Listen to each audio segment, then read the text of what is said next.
Bonjour à tous et bienvenue à la lecture de cette nouvelle vidéo, une vidéo de chimie pour les terminales STL aussi, consacrée à la stéréoisomérie des molécules organiques. C'est un chapitre technique, mais une fois n'est pas coutume en terminale S, il ne s'agit pas de techniques mathématiques ou de formules à utiliser. Il faudra juste connaître son cours parfaitement. Il y a beaucoup de définitions dans ce cours et il va surtout falloir apprendre à décrire dans l'espace les molécules. Vous avez ici rassemblé le principal du vocabulaire de ce chapitre. Vous devez en connaître chacun des termes. Alors, cette vidéo étant un peu longue, je vous donne le timing des différents chapitres importants. Donc, maîtriser CRAM d'abord. Qu'est-ce que la stéréoisomérie en général? Qu'est-ce qu'une molécule chirale? Les conditions d'avoir une molécule chirale, en particulier le carbone asymétrique, l'énantiomérie, puis la diastéréoisomérie, en particulier la ZE, la stéréoisomérie de conformation, et ce qu'est un mélange racémique. Alors la première chose très importante est de savoir représenter et comprendre la géométrie des molécules dans l'espace. Et pour cela, on va être très aidé par une représentation de CRAM.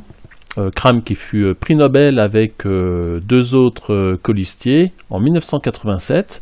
Donc CRAM, c'est ce personnage au centre, et il a développé une façon de décrire une molécule dans l'espace. Donc ici, on a la représentation de CRAM avec le méthane. On voit 4 liaisons. Ces 2 liaisons sont dans le plan. Elles sont dessinées par un simple trait, tandis que cette liaison-là est une liaison qui vient vers vous, donc qui sort de la feuille vers vous, tandis que la liaison en pointillé représente une liaison en arrière du plan de la feuille. Ici, vous avez une schématisation 3D. Alors, un exemple, ici, on a une molécule d'acide carboxylique qui contient également un groupe hydroxyle. On a ici une représentation de CRAM et ici le modèle moléculaire. Donc, on a cette liaison-là et cette liaison-là qui est dans le plan de la feuille, tandis que la liaison qui va vers le groupe méthyle-CH3 est en avant de la feuille, elle vient vers vous, et l'hydrogène ici est une liaison, enfin la liaison carbone-hydrogène est une liaison qui va à l'arrière de la feuille. On voit ici l'hydrogène, il est derrière le plan de votre ordinateur ou le plan de la feuille si vous le dessinez sur une feuille de papier. Alors ceci a une très grande importance en chimie organique parce que si l'on prend cette molécule, ici, où les atomes sont agencés de la même façon les uns par rapport aux autres, eh bien en fait, dans l'espace, leur configuration n'est pas la même. On a ici un atome d'hydrogène qui est en avant du plan de l'ordinateur, du plan de l'écran de votre ordinateur, ou de votre feuille si vous dessinez sur la feuille. Et on a ce groupe méthyle, CH3, qui est en arrière du plan de l'écran de votre ordinateur. Eh bien, il se trouve que ces deux molécules ne sont pas les mêmes et ne vont pas avoir les mêmes propriétés chimiques. Elles ne vont pas réagir de la même façon dans certaines réactions chimiques. Si l'on veut représenter cette molécule en représentation de CRAM, eh bien, on a une petite différence. Elle est subtile, mais elle est très importante. Ici, la liaison vers le groupe méthyle-CH3 est en arrière du plan de l'écran de votre ordinateur. Et la liaison qui est carbone-hydrogène, donc vers l'atome d'hydrogène, est en avant du plan de votre ordinateur ou du plan de votre feuille. Donc repérez bien le lien entre le modèle moléculaire et la représentation de CRAM qui permet de voir comment les atomes sont organisés dans l'espace. Alors on a fait de grands progrès depuis la seconde sur la représentation des molécules. Rappelez-vous, en seconde, on a commencé avec les formules brutes, puis petit à petit, très vite, en fait, on a dessiné des formules semi-développées ou développées, et maintenant, en terminale, on se rend compte que pour une même formule semi-développée, eh bien on peut avoir différentes organisations dans l'espace des atomes. Donc pour la même formule semi-développée, ici j'ai dessiné deux possibilités, en fait il y en a quatre. Eh bien ces deux molécules-là ne sont absolument pas identiques, on parlera de stéréoisomères. Donc ce sont simplement des molécules qui ont la même formule développée, mais des atomes disposés différemment dans l'espace. Alors voyons une première possibilité de stéréoisomérie. Ici j'ai deux molécules qui sont images l'une de l'autre dans un miroir. Eh bien ici, ces deux molécules ne seront pas superposables l'une à l'autre, exactement comme deux mains. Lorsque vous voyez une main gauche et que vous la regardez par un miroir, le miroir donne une image de main droite. Eh bien, si vous superposez main gauche et main droite, elles ne sont pas superposables, elles ne sont pas identiques. Donc la chiralité d'une molécule est le fait que son image par un miroir ne lui est pas superposable. Donc chiralité, ça vient du mot grec ker, qui signifie la main. Donc la main est un objet chiral. Toute molécule qui ne sera pas superposable à son image dans un miroir sera dite chirale. Et ces deux molécules forment un couple qu'on appelle un couple d'énantiomère. Donc à bien retenir ce terme, est chirale une molécule qui n'est pas superposable à son image dans un miroir. Donc ce sont deux molécules différentes, on les appelle des énantiomères. Alors, ce qui va être important pour distinguer une molécule chirale d'une molécule qui ne l'est pas, est la notion de carbone asymétrique. Donc là, on a une définition toute simple. Vous prenez un atome de carbone, il faut qu'il soit associé à 4 groupements différents, et à cette condition, le carbone sera dit asymétrique. Exemple, dans cette molécule-là, ce carbone-là n'est pas asymétrique parce qu'il est lié à 3 groupes d'atomes uniquement. Tandis que cet atome de carbone, il est lié d'une part à l'hydrogène, au groupe hydroxyle, au groupe carboxyle et au groupe méthyle. Il est bien lié à 4 groupes d'atomes différents, il est asymétrique. On le repère par un petit astérisque sur l'atome de carbone. Alors ça va avoir son importance parce que dès qu'on va avoir une molécule avec un atome de carbone asymétrique, eh bien on aura une molécule chirale. On voit bien hein, ici, ce ne sont pas les mêmes molécules. On a ici une liaison qui est en avant vers l'hydrogène, tandis que la liaison vers l'hydrogène ici dans cette molécule à gauche est en arrière du plan de votre feuille ou de l'écran de votre ordinateur. Donc ces deux molécules-là sont différentes. Alors, quelle est la condition pour avoir une molécule chirale? Eh bien, d'abord, déjà, si on a un atome et un seul atome de carbone asymétrique, la molécule est chirale. Alors, exemple, hein, ici on a un couple d'énantiomères. Les deux molécules sont images l'une de l'autre dans un miroir. Elles ne sont pas superposables. Eh bien, on a, pour cette molécule, un atome de carbone asymétrique et uniquement un. Donc, à coup sûr, la molécule est chirale. Alors, vérifions hein, que les autres atomes ne sont pas des atomes de carbone asymétriques. Ici, cet atome de carbone fait bien 4 liaisons, mais uniquement avec 3 groupes d'atomes. Cet atome ici, il est lié à 4 groupements, dont 2 sont identiques. Ici, on a 2 cachés, parce que c'est une formule topologique, 2 liaisons carbone-hydrogène. Donc, ça n'est pas un carbone asymétrique. Pareil ici, pareil ici. Ici, on a 4 liaisons, mais uniquement vers 3 groupements d'atomes. Celui-là, CH2, celui-là, CH3, et celui-là, CH. Tandis que celui-là est asymétrique, parce qu'on a un premier groupe d'atomes ici, un autre groupe d'atomes ici, différent, un autre groupe d'atomes différent, et la liaison carbone-hydrogène qui n'est pas représentée dans la formule topologique. Donc à retenir, et c'est très important, un atome de carbone asymétrique entraîne la chiralité pour la molécule. Alors attention, s'il y a plusieurs atomes de carbone asymétriques, eh bien la plupart du temps, les molécules ne sont pas énantiomères. Alors, on va voir un exemple et on va voir un nouveau vocabulaire, un autre type de stéréoisomères qu'on appelle les diastéréoisomères. Alors avant ça, on retrouve un autre exemple important pour l'histoire de la pharmacologie, une molécule avec un seul atome de carbone asymétrique, il est ici.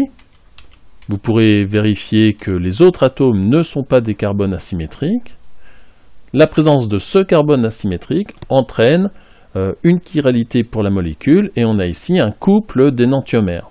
Eh bien, il se trouve que le S-thalidomide a été donné à des femmes enceintes dans les années 60 et la forme R, c'est-à-dire un des énantiomères, est très toxique et il entraîne des malformations graves pour le fœtus.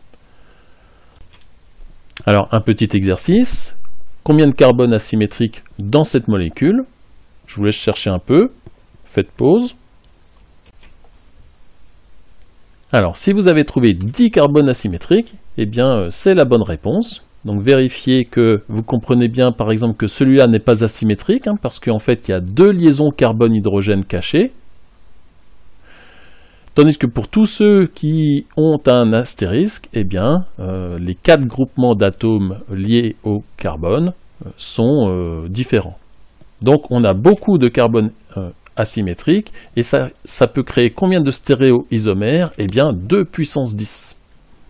Ça fait 1024 possibilités, 1024 molécules différentes. Ça fait beaucoup. Alors, comment dans les journaux scientifiques ou dans vos sujets de bac, on vous indiquera que des molécules sont énantiomères ou sont chirales? Eh bien, simplement par ce qu'on appelle un stéréodescripteur R ou S. Alors, on ne rentre pas dans le détail en terminale, on n'explique pas pourquoi cette molécule est dite S, pourquoi celle-là est dite R. Ça vient en fait des groupes d'atomes, il y a des priorités, et puis selon le sens de rotation, eh bien, on est rectus vers la droite ou sinistra vers la gauche. Bon. Mais ça, c'est hors programme pour l'instant. Donc, dès que vous voyez parenthèse S ou parenthèse R, cela veut dire que la molécule est chirale. Quelquefois, dans d'autres documents, vous verrez ce L ou ce D, mais là, ça a à voir avec des propriétés optiques des molécules. Ça vient de la chiralité aussi, mais il ne faut pas vous en faire. Voilà, vous aurez ou ce descripteur la plupart du temps, ou quelquefois, on vous parlera de L-dopa ou D-dopa, comme ici. On a la D-dopa, la L-dopa, mais en fait, voilà, le principal stéréodescripteur, il est là. Donc, vous en faites pas si vous ne savez pas pourquoi c'est S ou R, ça n'est pas au programme.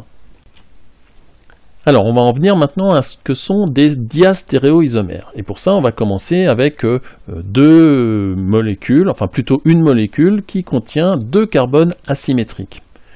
Donc, on voit ici, ce carbone est asymétrique, ce carbone est asymétrique. Donc, je vais avoir en fait 4 possibilités. Celui-là, cette liaison-là peut être en avant ou en arrière. Cette liaison-là peut être en avant ou en arrière. Alors, ici, on a un miroir. Cette liaison qui est en avant devient une liaison en arrière. Cette liaison en arrière devient une liaison en avant. Ces 2 molécules sont bien images l'une de l'autre par un miroir et ne sont pas superposables. Ce sont des énantiomères. Pareil pour ces 2 molécules en bas. Mais que dire maintenant de ces 2 molécules? Eh bien, ces 2 molécules, en fait, ne sont pas images l'une de l'autre dans un miroir. On voit ici, on va raisonner avec main gauche, main droite. Si ici, on a une main droite et ici, une main gauche, quand je regarde dans un miroir, eh bien, je retrouve pour une main droite, une main gauche, pour une main gauche, une main droite.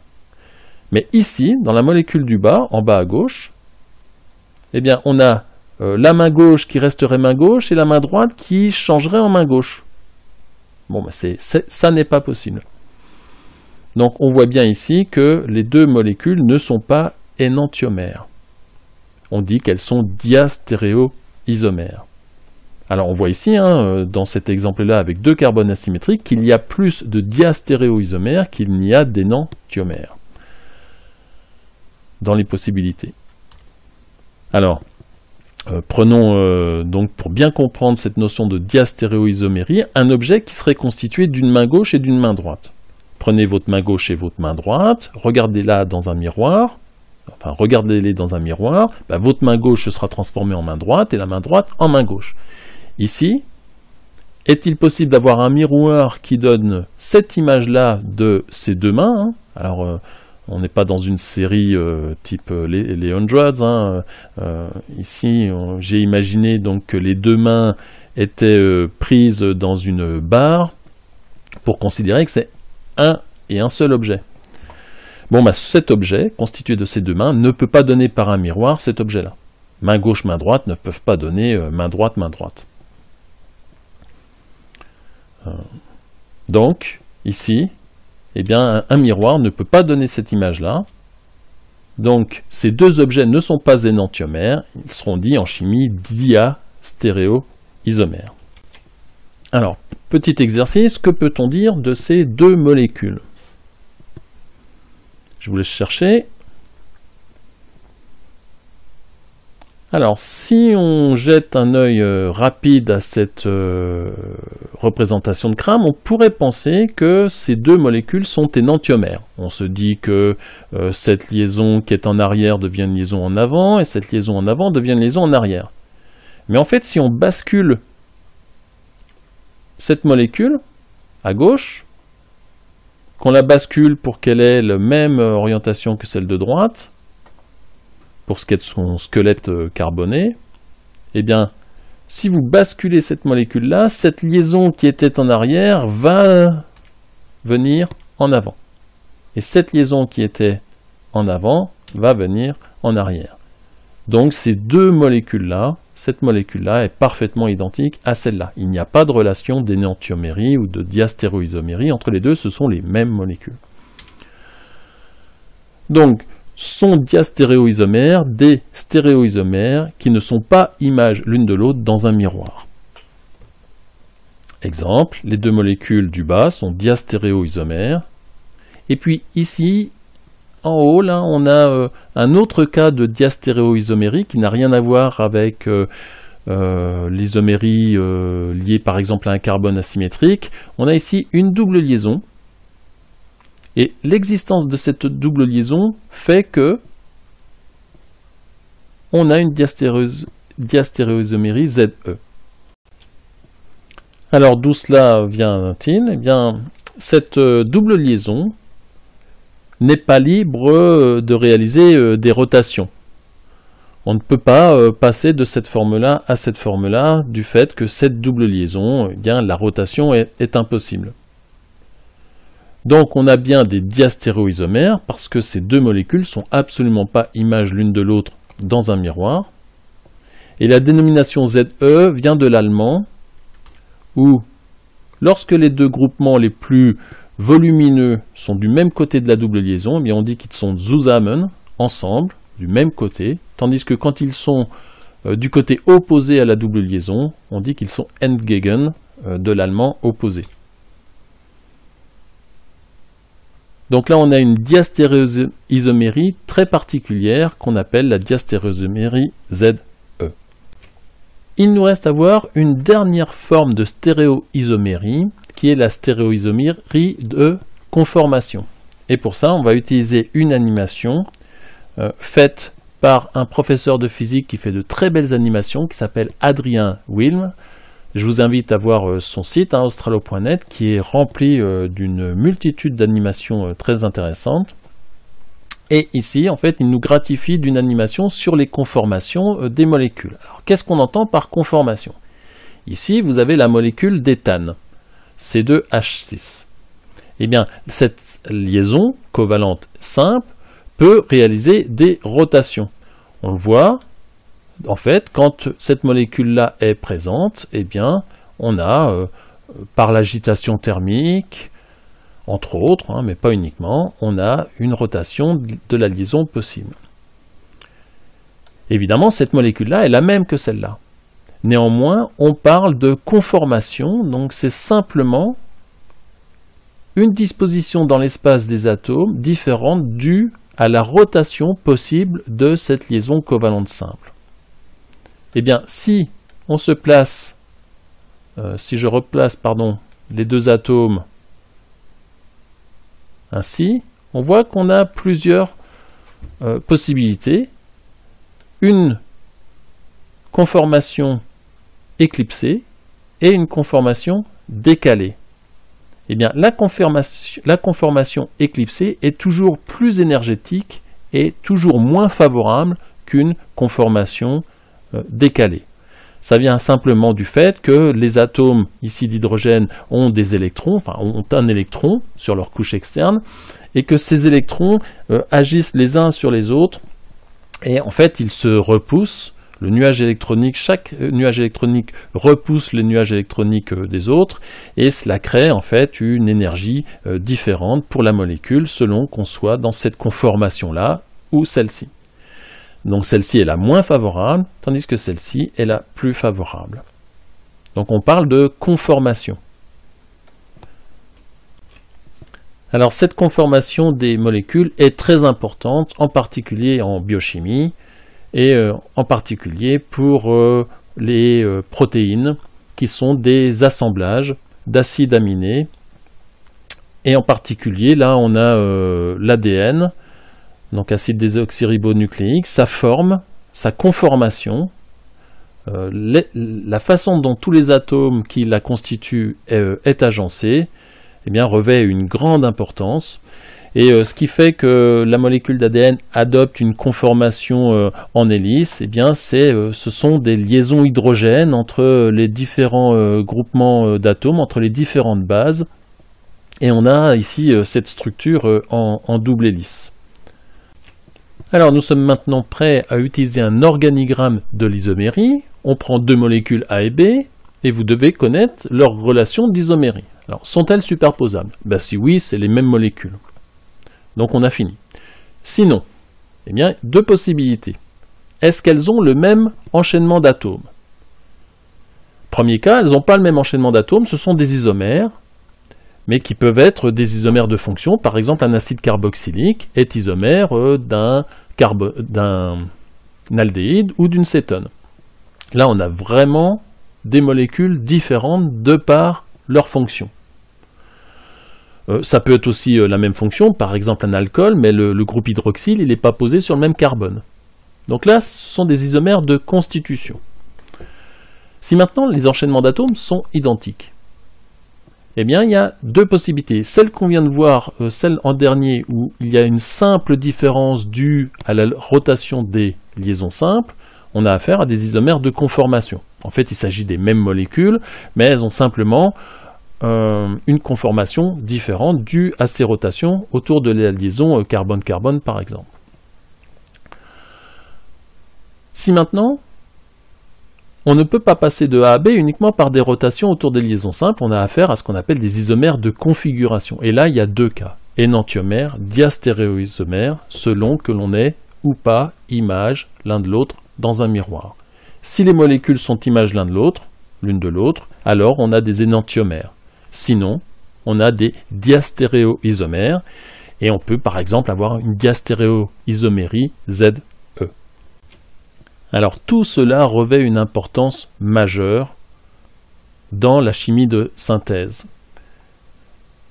On a ici un exemple, celle de l'ibuprofène, qui est une molécule que vous avez certainement déjà utilisée pour vous soigner de mal de tête par exemple. Donc elle a un pouvoir analgésique et anti-inflammatoire. Mais vous voyez, sur ces deux molécules-là, qui sont énantiomères, il n'y a qu'un carbone asymétrique, donc elles sont énantiomères, eh bien, seule la forme S de l'ibuprofène est active. La forme R, elle est inactive. Et pourtant, ce que l'on vous vend est un médicament qui contient les deux formes. Alors pourquoi le fabricant du médicament ne vous vend pas uniquement la forme S? Eh bien, c'est parce que sa synthèse est compliquée. Vous imaginez bien que juste avoir cette liaison-là inversée par rapport à cette molécule-là, quelquefois c'est très difficile à synthétiser. Alors c'est possible pour de nombreuses molécules, mais quelquefois le fabricant se dit ça ne vaut pas la peine d'investir dans la recherche pour fabriquer ce qu'on appelle un énantiopure. Donc lorsque dans un produit vous avez un mélange des deux énantiomères, un mélange équimolaire, on parle de racémique ou de mélange racémique. Alors, pour finir, 5 couples de molécules et vous devez déterminer la relation de stéréoisomérie. Donc, on commence par le premier couple. Regardez en fait la représentation de Cram à gauche et à droite. Cette liaison-là n'a pas été modifiée. Par contre, celle-là qui était en arrière de la feuille est devenue en avant. Ça ne peut pas être image l'une de l'autre par un miroir. Donc, diastéréoisomère. La deuxième molécule, combien de carbones asymétriques? 2. Donc attention, quand il y a 2 carbones asymétriques, c'est pas sûr qu'on ait des énantiomères. Alors on a ici une configuration spatiale, la même pour l'autre molécule pour ce qui concerne le premier carbone asymétrique. Tandis que pour le deuxième, cela a été modifié. Vous voyez, la liaison qui est en arrière, ici c'est OH, tandis que tout à l'heure c'était H. Donc on ne peut pas avoir l'une image de l'autre par un miroir. Donc diastéréoisomère. La troisième molécule. La troisième molécule, c'est assez évident, tout de suite, elles ne peuvent pas être image l'une de l'autre par un miroir. Donc c'est diastéréoisomère. Et c'est de la stéréoisomérie ZE. Z à gauche, les deux groupements volumineux sont du même côté de la double liaison, tandis qu'ici, ils sont opposés par rapport à la double liaison. Le quatrième couple. Combien de carbones asymétriques? Un seul. Il est là. Vérifiez, tous les autres ne sont pas asymétriques. Donc il y a un seul carbone asymétrique, donc la molécule est chirale. On voit que ici, les liaisons qui étaient en avant sont devenues en arrière. Donc on a bien l'image l'une de l'autre par un miroir. Relation d'énantiomérie, les deux molécules sont énantiomères. Pour le dernier, combien de carbones asymétriques? Un seul carbone asymétrique, ici. Donc, puisqu'on a un seul atome de carbone asymétrique, la molécule est chirale. Et on a affaire ici à des énantiomères. Voilà, c'en est terminé de ce chapitre-là en vidéo. Il est absolument nécessaire de comprendre la représentation de Cram et de connaître chacun de ces points de vocabulaire. Je vous remercie de votre attention, bon courage et à bientôt pour une prochaine vidéo.